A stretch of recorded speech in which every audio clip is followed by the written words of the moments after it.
de Aule y Yavanna. Se dice que al principio los enanos fueron hechos por Aule en la oscuridad de la Tierra Media, porque tanto deseaba Aule la llegada de los hijos, tener discípulos a quienes enseñarles su ciencia y artesanía, que no estuvo dispuesto a aguardar el cumplimiento de los designios de Ilúvatar. Y Aule hizo a los enanos como son todavía, porque aún no tenía clara en la mente la forma de los hijos que estaban por venir, y porque el poder de Melkor aún obraba en la tierra, y por tanto deseó que fueran fuertes e inquebrantables. Pero temiendo que los otros Valar lo culparan, trabajó en secreto, e hizo primero a los 7 padres de los enanos en un palacio bajo las montañas de la Tierra Media. Ahora bien, Ilúvatar sabía lo que se estaba haciendo, y a la hora misma en que Aule completó su obra, y sintiéndose complacido, empezó a instruir a los enanos en la lengua que había inventado para ellos. Ilúvatar le habló: ¿por qué has hecho esto? ¿Por qué intentas algo que está más allá de tu poder y tu autoridad, como bien lo sabes? Pues has recibido de mí como don solo tu propio ser y ninguna otra cosa. Y por tanto las criaturas de tu mano y tu mente solo pueden vivir de ese ser, moviéndose como tú lo piensas, y si tu pensamiento está en otro sitio, quedándose quietos. ¿Ese es tu deseo? Entonces Aule contestó: yo no deseé semejante dominio, deseé criaturas que no fueran como yo, para amarlas y enseñarles, de modo que ellas también pudieran percibir la belleza de Ea, que tú mismo hiciste. Porque me pareció que había grandes espacios en Arda como para que muchas criaturas pudieran gozar en ella, y sin embargo aún se encuentra casi toda muda y vacía. Y en mi impaciencia me he dado en la locura. No obstante, llevo en el corazón la hechura de cosas nuevas a causa de la hechura que tú mismo me diste. Y el niño de escaso entendimiento que convierte en juego los trabajos del Padre puede no hacerlo por burla, sino porque es el Hijo del Padre. Pero, ¿qué haré ahora para que no estés siempre enfadado conmigo? Como un niño a su padre te ofrezco yo estas criaturas, obras de las manos que tú mismo has hecho. Dispón de ellas como más te plazca. Pero, ¿no tendría que destruir yo mismo la obra de mi presunción? Alzó entonces Aule un gran martillo para golpear a los enanos, y lloró. Pero Ilúvatar vio la humildad de Aule, y tuvo compasión de él y de su deseo. Y los enanos se sobrecogieron ante el martillo y se asustaron, e inclinaron la cabeza y suplicaron clemencia. Y la voz de Ilúvatar le dijo a Aule: acepto tu ofrenda tal como era al principio. ¿No ves que estas criaturas tienen ahora una vida propia y hablan con sus propias voces? De otro modo no habrían esquivado tu golpe, ni orden alguna de tu voluntad. Entonces Aule soltó el martillo y se sintió complacido, y dio las gracias a Ilúvatar diciendo: quiera Eru bendecir mi obra y enderezarla. Pero Ilúvatar habló otra vez y dijo: en el principio del mundo di ser a los pensamientos de los Ainur, y del mismo modo me he tomado ahora tu deseo y le he dado sitio en el mundo. Pero no enderezaré de ningún otro modo la obra de tus manos, y tal como le hiciste, así será. Pero esto no toleraré, que estas criaturas lleguen antes que los primeros nacidos de mi hechura, ni que tu impaciencia sea recompensada. Dormirán bajo la piedra en la oscuridad y no saldrán de ella hasta que los primeros nacidos no hayan despertado sobre la tierra. Y hasta ese momento tú y ellos esperaréis, aunque la espera os parezca larga. Pero cuando llegue la hora, yo mismo los despertaré y serán para ti como hijos. Y a menudo habrá disputas entre los tuyos y los míos, los hijos de mi adopción y los hijos de mi elección.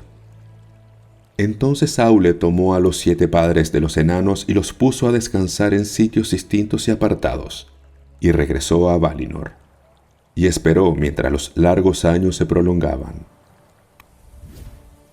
Como habrían de aparecer en los días del poder de Melkor, Aule hizo a los enanos fuertes y resistentes. Por tanto, son duros como la piedra, empeñosos, rápidos en la amistad y en la enemistad, y soportan el trabajo y el hambre y los dolores del cuerpo más que ninguna otra criatura que tenga el don de la palabra. Viven largo tiempo, mucho más que los días de los hombres, pero no para siempre. Se sostuvo en otro tiempo entre los elfos de la Tierra Media que al morir los enanos volvían a la tierra y a la piedra de que estaban hechos. Sin embargo, no es eso lo que ellos mismos creen. Porque dicen que Aule, el Hacedor, a quien llaman Mahal, cuida de ellos y los reúne en mandos, en estancias apartadas, y que Aule declaró a los primeros padres que Ilúvatar los consagraría, y que les dará un lugar entre los hijos cuando llegue el fin. Tendrán entonces la misión de servir a Aule y ayudarlo a rehacer a Arda después de la última batalla. Dicen también que los 7 padres de los enanos retornan para vivir entre los suyos y para ponerse una vez más los nombres antiguos de los que Durin fue el más notable en tiempos posteriores, padre del pueblo que más amistad tuvo con los elfos, y cuyas mansiones se encontraban en Khazad Dûm. Ahora bien, mientras Aule trabajaba en la hechura de los enanos, ocultó su obra a los demás Valar, pero al fin confió en Yavanna y le contó todo lo que había sucedido. Entonces Yavanna le dijo: «Héroe piadoso, veo ahora que tu corazón se regocija, como bien cabe, porque no solo has recibido perdón, sino también munificencia. No obstante, y porque me ocultaste este pensamiento hasta que estuvo consumado, tus hijos no sentirán mucho amor por los objetos de mi amor. Amarán primero las cosas que sean obra de sus propias manos, al igual que su padre. Cavarán la tierra y no estimarán las cosas que crecen y viven sobre la tierra. Muchos árboles sentirán la mordedura del hierro despiadado». Pero Aule respondió: «También será cierto eso que los hijos de Ilúvatar, porque ellos comerán y construirán, y aunque las cosas de tu reino tienen valor en sí mismas, y seguirán teniéndolo aún si los hijos no llegaran, no obstante Eru les concederá poder, y utilizarán todo cuanto encuentren en Arda, pero no, según es propósito de Eru, sin respeto o sin gratitud. No, a no ser que Melkor les ennegrezca el corazón», dijo Yavanna, y no se sintió apaciguada, pues el temor de lo que pudiera hacerse en la Tierra Media en los días por venir le afligía el ánimo. Por tanto, fue al encuentro de Manwë y no traicionó el secreto de Aule, pero preguntó: «Rey de Arda, ¿es cierto, como me dijo Aule, que los hijos, cuando lleguen, tendrán dominio sobre mis obras y harán de ella lo que les plazca?»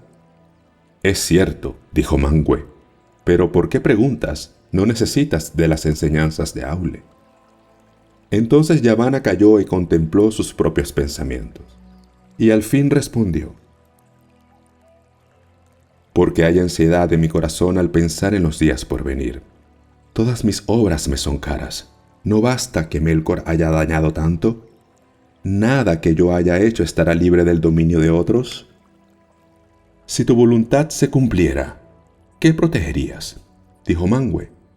«De todo tu reino, ¿qué te es más caro?». «Todo tiene su valor», le respondió Yavanna, «y cada cosa contribuye al valor de las otras. Pero los Kelvar pueden volar o defenderse, lo que no es posible entre las cosas que crecen como las Olvar. Y de todas estas me son caros los árboles, lentos en crecer, rápidos en la caída, y a menos que paguen tributo del fruto en las ramas, apenas llorados en su tránsito. Esto veo en mi pensamiento. Quisiera que los árboles pudieran hablar en nombre de todas las cosas que tienen raíz y castigar a quienes les hiciese daño».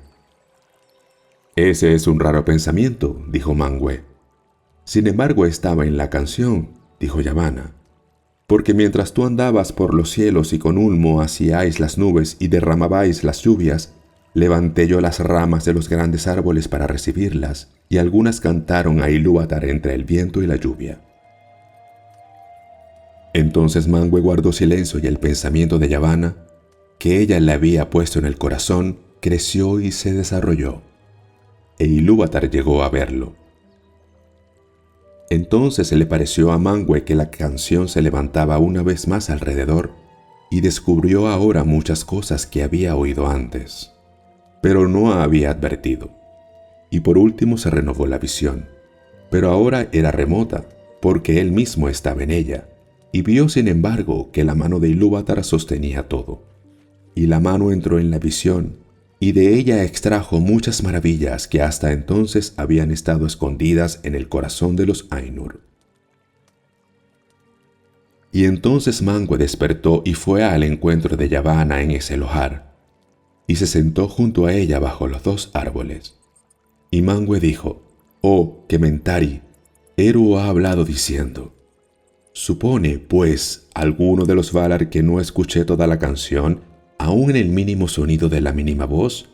Oíd, cuando los hijos despierten, el pensamiento de Yavanna despertará también, y convocará espíritus venidos de lejos, e irán entre los Kelvar y los Olvar, y algunos se albergarán en ellos, y serán tenidos en reverencia, y su justa cólera será temida.